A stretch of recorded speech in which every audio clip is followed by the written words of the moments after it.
Everly had sat through a lot of difficult family moments over the years, the quiet dismissals at dinner tables, the comparisons that always landed in her brother's favor, the particular way her parents talked about her career, with the careful diplomatic language people used when they wanted to express disappointment without technically saying it out loud. She had absorbed all of it with the steady composure of someone who had learned early that reacting gave people more material and staying quiet gave you more time to build. She had been building for 6 years. Then came her brother Marcus's wedding, a lavish, carefully orchestrated event at a venue her parents had been planning for 18 months.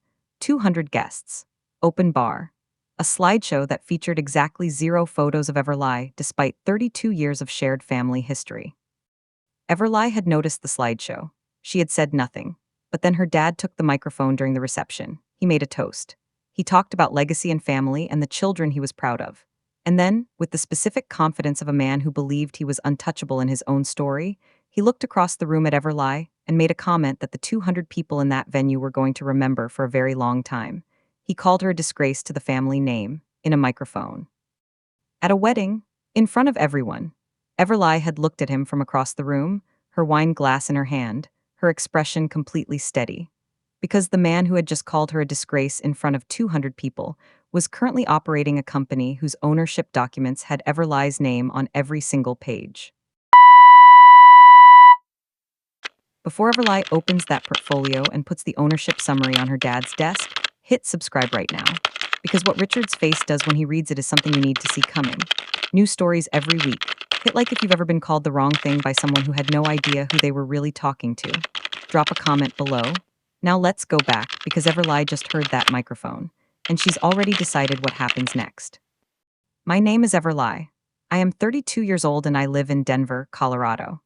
I have spent most of my adult life operating quietly, building carefully, moving deliberately, and staying patient in ways that people who knew me professionally called unusual, and people who knew me personally mistook for passivity. It was neither. It was the discipline of someone who grew up in a family where the loudest person received all the attention and decided early she wasn't interested in competing for attention she could simply make irrelevant. My brother Marcus had always been the loudest person in our family's room. I had always been the one in the corner, watching the structure and thinking about what it was actually made of.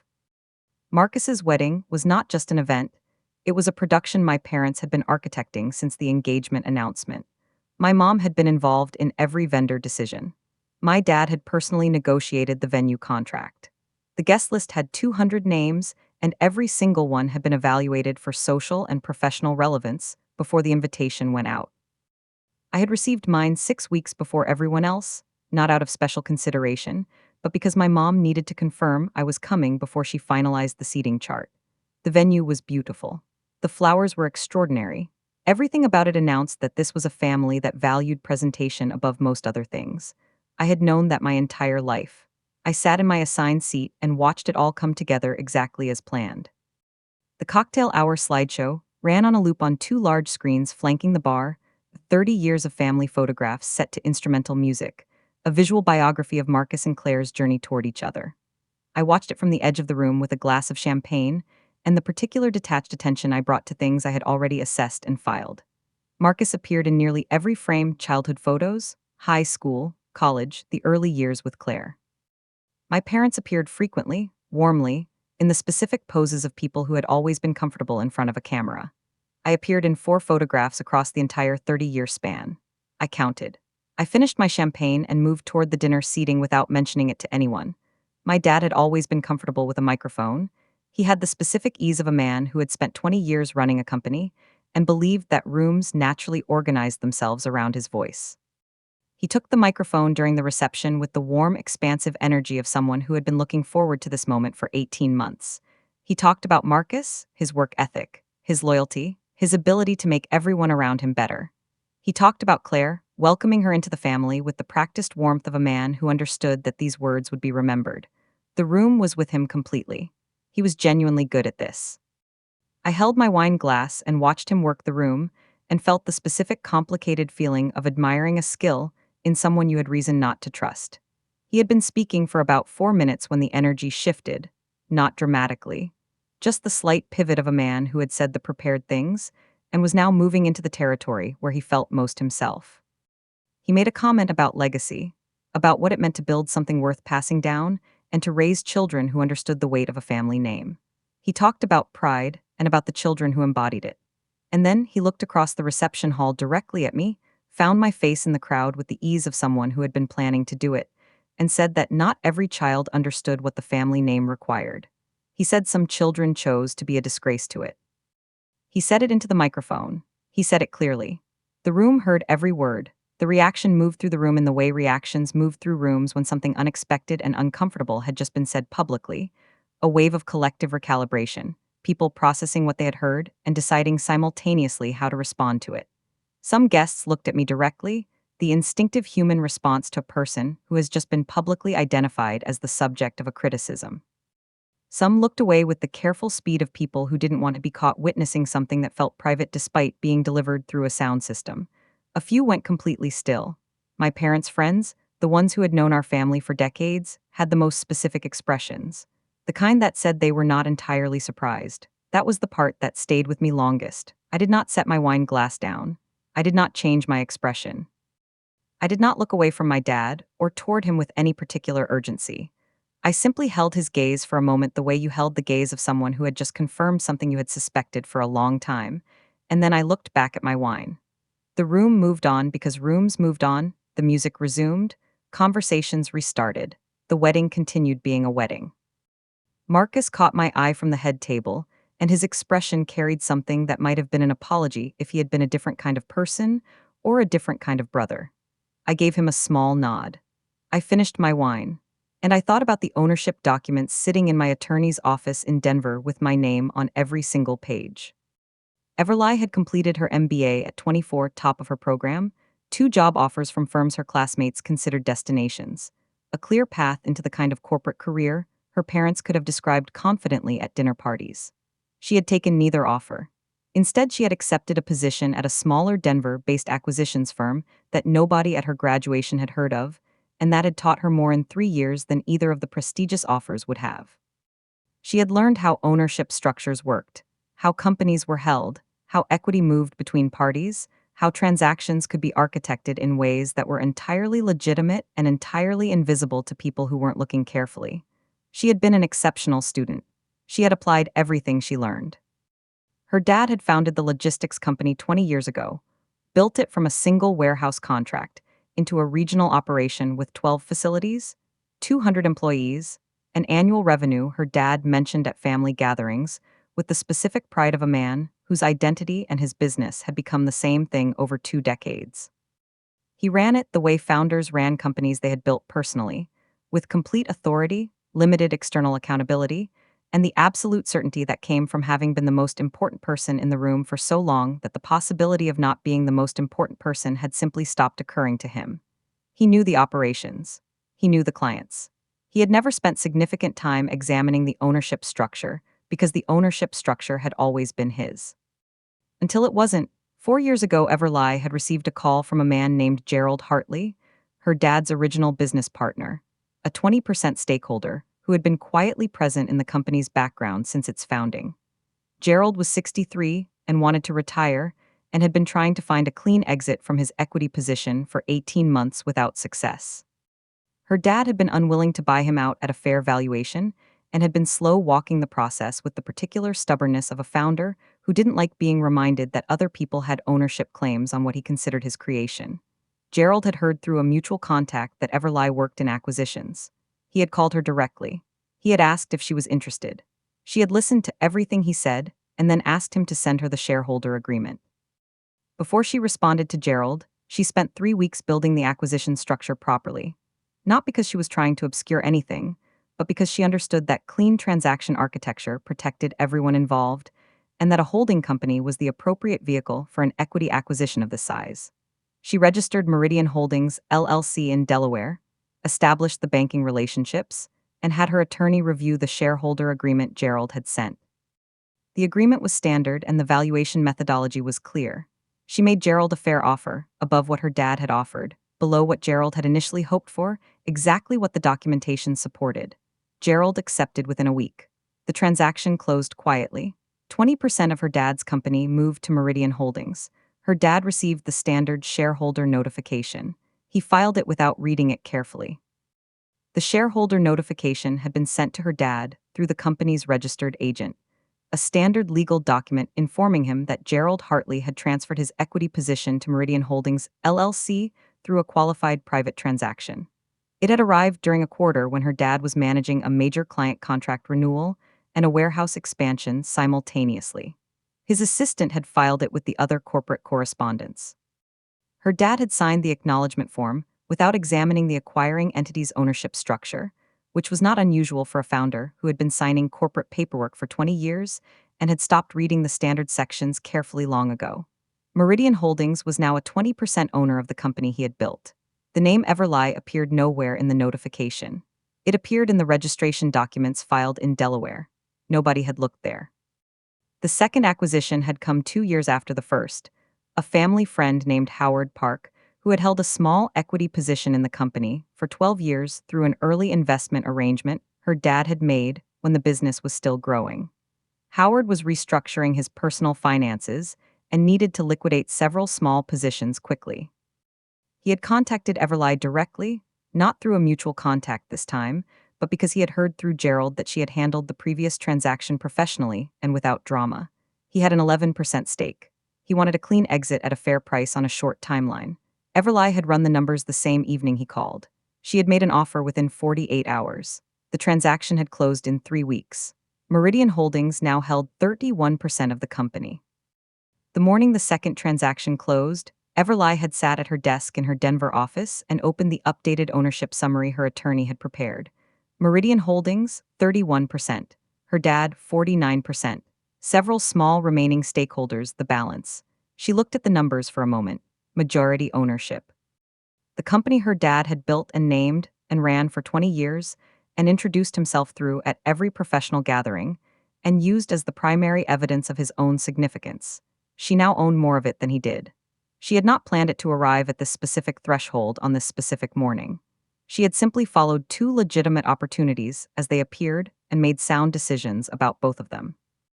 She closed the summary, saved it to her secure folder, and went back to her other work.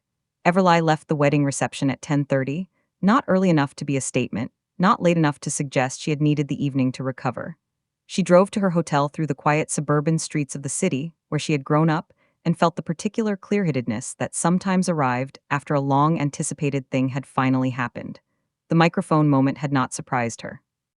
She had known her dad was capable of it, had known for years, in the way you knew things about people you had studied carefully over a long period of time.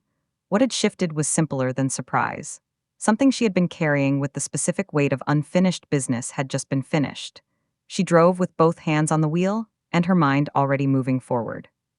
She called her attorney from the hotel room at 11:15, sitting on the edge of the bed still in her dress, shoes off, the city quiet outside the window.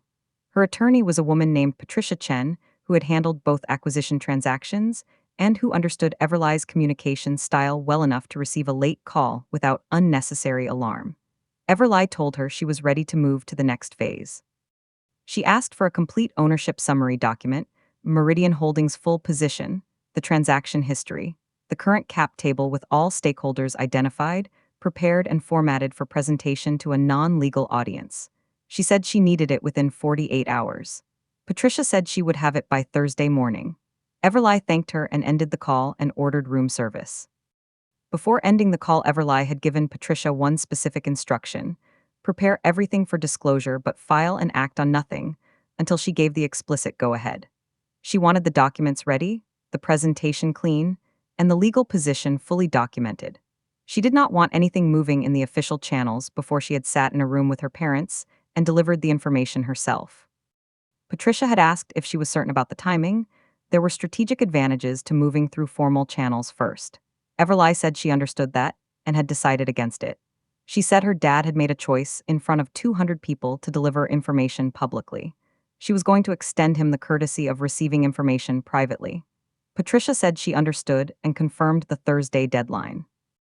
She had expected the night to be difficult, the kind of sleepless processing that followed days with significant emotional content. Instead, she fell asleep within 20 minutes of finishing her room service and slept 7 uninterrupted hours with the specific quality of rest that arrived when a decision had been made completely and cleanly without remaining threads of doubt pulling at the edges. She had been patient for 6 years. She had built carefully and without shortcuts. She had absorbed the slideshow and the microphone and the 200 witnesses, and she had held her wine glass steady through all of it. The patience was not over. There were still steps to take, and a room to sit in, and a conversation to have. But the question of whether she was going to have it had been answered in that reception hall. Her mom called at 9:15 the following morning, while Everly was having breakfast in the hotel restaurant, reading through her emails with the focused quiet of someone reclaiming a normal morning after an abnormal evening. Her mom's voice had the particular quality it got when she was navigating something she didn't want to address directly, warm on the surface, slightly careful underneath, the conversational equivalent of walking around something rather than through it. She asked how Everly was doing. She asked if she had slept well. She mentioned that the wedding had been beautiful, and that Claire had looked stunning, and that Marcus had seemed so happy. She did not mention the toast. Everly answered every question pleasantly and waited. Her mom moved through 4 minutes of conversation without finding the words she had presumably called to say. When her mom's careful circling had run its course, Everly made it easy for her by moving the conversation forward herself. She said she had been thinking, and that she would like to arrange a family meeting at her dad's office the following week, Thursday if it worked for everyone. She said she had some things she wanted to discuss with both of them together, and that she thought the office was the right setting for it. Her mom's response shifted immediately, the relief of someone who had called expecting damage management and was receiving instead what sounded like an outstretched hand. She said that sounded wonderful. She said she was glad Everly wanted to talk. She said she would check with her dad and confirm the time. Everly said Thursday at 10 worked well. She finished her breakfast and checked out of the hotel. Her dad called Thursday morning to confirm the meeting, his voice carrying the brisk confidence of a man who had already decided what kind of meeting this was going to be. He said he was glad she had reached out, that he had been thinking about the weekend, and that he hoped they could clear the air properly. He mentioned that he had asked Richard, his current business partner, to join them, framed as a casual inclusion, the kind of thing you did when you wanted someone in your corner without announcing that was what you were doing. Everly said that was fine. She said she would see them at 10. She ended the call and texted Patricia confirmation that Thursday was confirmed and to make sure every document was printed, organized, and ready for pickup Wednesday evening. Patricia responded with one word. Done. Everly arrived at her dad's office building at 9:55, 5 minutes early, which was how she arrived everywhere. The building was a 4-story brick office complex on the east side of the city that her dad had moved the company into 8 years ago. She had attended the ribbon cutting, stood in the parking lot with a glass of sparkling cider while her dad shook hands with everyone, and accepted congratulations for something he had built entirely himself in a room full of people who believed that narrative completely. She sat in her car for 2 minutes after parking, not out of hesitation, but out of the specific deliberateness of someone who wanted to enter a room at exactly the right moment rather than slightly too early. Then she picked up her portfolio and walked in. Her dad's office was on the 3rd floor, corner room, large windows, the particular arrangement of furniture that founders of 20-year companies accumulated without always realizing how specifically it communicated authority. His desk was substantial and positioned so that anyone sitting across from it was slightly lower and slightly more exposed than the person behind it. 2 chairs had been placed on the visitor side. Her parents had clearly expected her to arrive alone and sit in one of them. Richard was already there when she walked in, seated to the side, which told her the arrangement had been deliberate. Her mom was in the second visitor chair. Her dad was behind his desk with the comfortable authority of a man in his own room with his own people. Everly looked at the configuration and chose the chair that put her directly across from her dad. Richard Calloway had been her dad's business partner for 6 years, a solid operational man who understood logistics and client relationships, and had never been particularly interested in the ownership architecture of the company he worked within. He had been brought into this meeting as ballast. Everly understood that immediately. Her dad had wanted a witness, a professional presence that would make Everly feel that the room had weight on his side. Richard nodded at her when she sat down, professionally, without particular warmth or coldness, the nod of a man who was present because he had been asked to be and was reserving judgment on why until he understood what the meeting was actually about. Everly nodded back and placed her portfolio on her lap and waited for her dad to open. Her dad opened the meeting with the practiced ease of a man who ran rooms professionally. He thanked everyone for being there, said he was glad Everly had wanted to connect, and expressed his hope that they could have an honest conversation and move forward as a family. He said the weekend had been emotional and that things had been said that he was willing to discuss. He used the passive construction, things had been said, rather than the active one, which told Everly everything she needed to know about how prepared he was to take ownership of the microphone moment. He said family was the most important thing, and that he believed they could find their way back to each other with some honest communication. He folded his hands on his desk and looked at her with the patient expression of a man waiting to manage whatever came next. Everly let her dad finish and then opened her portfolio without responding to anything he had said, not rudely, just directly, the way she opened meetings when the preliminary language had already been adequately covered. She removed the ownership summary, 4 pages, professionally formatted, Patricia's firm header at the top, and placed it on the desk facing her dad. She placed a second copy in front of Richard. She kept a third copy in her portfolio. She said, "I want to walk you through the current ownership structure of the company." She said it in the tone she used for business presentations: clear, unhurried, completely professional. Her dad looked at the document in front of him and then at Everly with the expression of a man who had been expecting a different kind of meeting entirely. Her dad picked up the ownership summary and read through the first page with the increasing attention of someone whose initial skimming has caught something that requires a closer look. The document was organized cleanly: entity names, ownership percentages, transaction dates, current cap table. He found his name on the second page, 49%. Listed below Meridian Holdings LLC, 51%, in the standard formatting that placed majority owners first. He looked at the percentage beside his name for a long moment. Then he looked at Meridian Holdings at the top of the page. He said, "What is Meridian Holdings?" It was not quite a question. It was the specific phrasing of a man who already suspected the answer and was giving himself one more second before receiving it. Everly said, "Meridian Holdings is my company, Dad. I am the sole registered owner."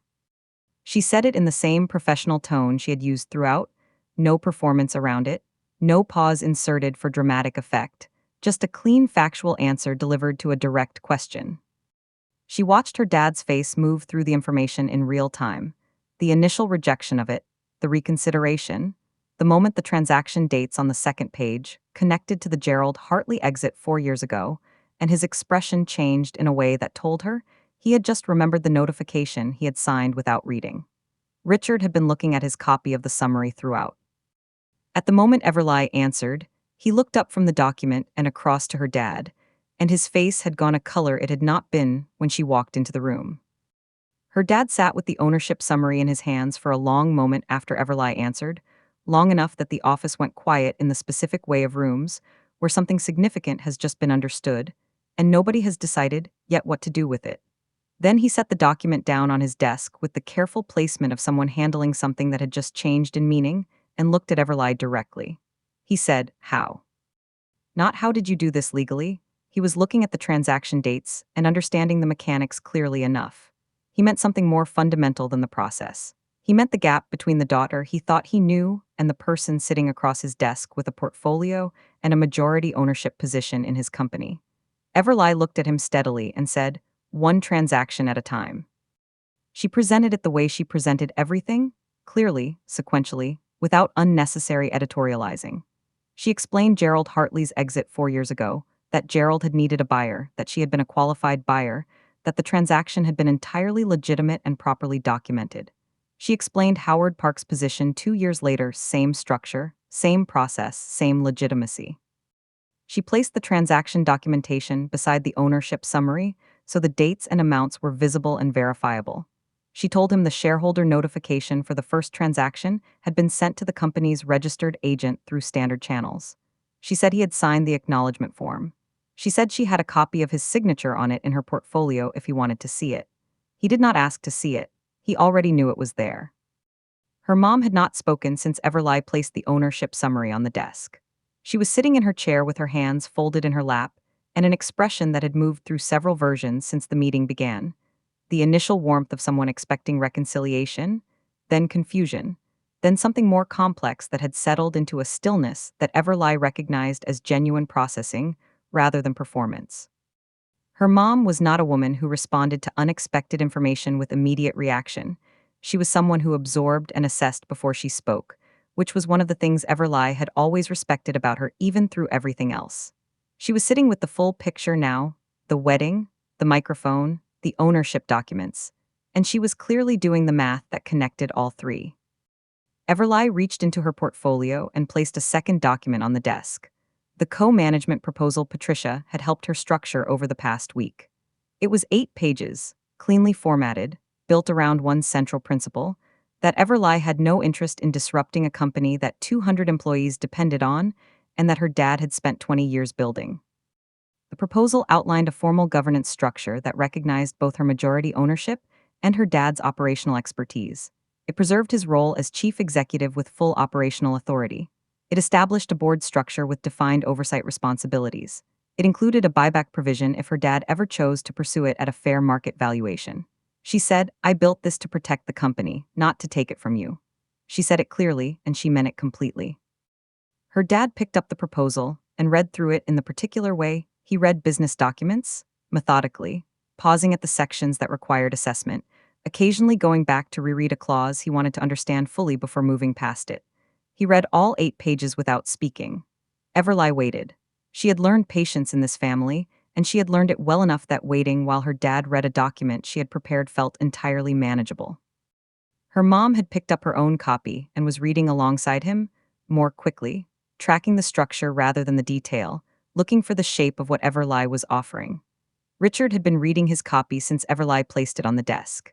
He had finished it before either of her parents and had set it down carefully and was now looking at a point somewhere between the window and the wall. Richard spoke before her dad had finished the final page, not interrupting, just filling the moment when her dad set the proposal down and looked up without immediately saying anything. Richard said, "It's a good proposal, Frank." He said it quietly, directly, in the tone of a man who had been in enough business meetings to know when a document represented fair dealing and when it didn't. He said the governance structure was reasonable and the buyback provision was generous. He said if he were in her dad's position, he would sign it that day. He said it without looking at Everly. He said it to her dad, as a professional assessment from one businessman to another, which was precisely why it carried the weight it carried in that room at that moment.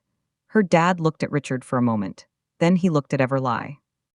Everly left her dad's office at 12:30 with the signed proposal in her portfolio, her dad's signature on the final page, witnessed by Richard, dated that morning. The signing had not been dramatic. Her dad had picked up the pen after a long silence and signed with the deliberate movement of a man making a decision he had already made and was now executing. Her mom had hugged her in the hallway afterward, not the careful hug of someone managing a situation, but the longer, tighter version that carried things words hadn't found yet. Everly had received it fully. She drove back toward Denver through the familiar landscape of the city she had grown up in and left at 24 and returned to on her own terms at 32. The portfolio was on the passenger seat. The signed proposal was on top. She drove with the specific quietness of someone who had been patient for a very long time and had just watched that patience become something real and permanent and completely hers.